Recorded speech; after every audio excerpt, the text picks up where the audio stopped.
Population. அதுதான் நம்மளுடைய constitution என்ன சொல்லுதுன்னா, ஆர்டிகிள் 81 ஒன்று இருக்குது, 82 ஒன்று இருக்குது. அந்த 81 என்ன சொல்லுது, இந்த மாதிரி பாப்புலேஷனை பேஸ் பண்ணி ஸ்டேட் வைஸ் பண்ணிக்கோடு. 82 என்ன சொல்லுது, பாப்புலேஷன் எந்த பாப்புலேஷனை பேஸ் பண்ணோம், அதுக்கு முந்தின சென்சஸ் 1951. ஸோ அதுக்கப்புறம் வந்த எலெக்ஷனில் அதை பண்ணியிருப்பான். 71க்கு அப்புறம் வந்தது. ஆனால் 76 தான் அமெண்ட்மெண்ட் ஆக்ட், ஏன்னா பாப்புலேஷன் மெஷர்ஸ்க்காக. ஸோ அதனால் ஏற்கனவே வந்தது 71 வரைக்கும் இதாக தான் இருந்துச்சு. அதுக்கப்புறம் தான் இப்போ மாறுது. 25 லட்சம் பேருக்கு ஒரு எம்பி இருக்காங்க.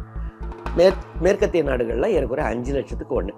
ஸோ அது அந்த நம்பர் ஏறினா என்னை பொறுத்தவரை தவறில்லை. அதே சமயத்தில் சரி, அப்போ பாப்புலேஷனை பேஸ் பண்ணி இன்னைக்கு எம்பிசி அலாகேட் பண்ணிடுறோம். நீங்கள் அப்போது ஏற்கனவே ஒரு அஷூரன்ஸ் கொடுத்தாங்களே 1976, திருப்பி 2001 என்ன சொன்னாங்க, பாப்புலேஷன் பேஸ் பண்ணி இப்போ ஏன் பண்ண வேணான்னா, ஏன்னா அது டிஸ்பாரிட்டியை கொண்டு வந்துடும்.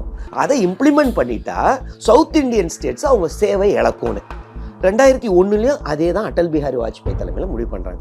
இன்னைக்கு 26க்கு அப்புறம் வச்சா அந்த டிஸ்பாரிட்டி மாறிடுமா? நார்த் இந்தியன் ஸ்டேட்ஸ்லாம் பயங்கரமாக டிராஸ்டிக்காக குறைச்சிட்டு, பாப்புலேஷனை குறைச்சிட்டு டோட்டல் ஃபர்டிலிட்டி ரேட் அப்படின்வாங்க. அது பார்த்திங்கன்னா இந்தியாவுடைய ஆவரேஜ் 2, தமிழ்நாடுலாம் பார்த்திங்கன்னா 1.5, தமிழ்நாடு கேரளாலாம். ஸோ அதுதான் பாப்புலேஷனை எவ்வளோ ஏற்றிக்கிட்டு இருக்கோம் அப்படின்றது. ஒரு பெண்மணி தன்னுடைய திருமணமானதுக்கு அந்த குழந்தை பெருக்கும் அந்த டைம் பீரியடில் எத்தனை குழந்தைகளை பெற்றுக்கொள்ளுங்க, அவங்க தான் பாப்புலேஷனை ஆட் பண்ணுறாங்க. ஸோ அது வந்து இந்தியாவுடைய ஆவரேஜ் 2, தமிழ்நாடு கேரளா இதெல்லாம் 1.5, யூபி பீகார்லாம் 2.7 2.9 இருக்குது. ஸோ இன்னும் அது மாறலை. அப்போ இப்போ நீங்கள் இம்ப்ளிமெண்ட் இன்றைக்கி பண்ணாலும் கண்டிப்பாக அந்த டிஸ்பாரிட்டி வரப்போகுது. அப்போது 76 அஷூரன்ஸும் 2001 அஷூரன்ஸும் பார்லிமெண்ட்டில் கொடுத்த அஷூரன்ஸ் போய் நம்பர் இழப்போம்.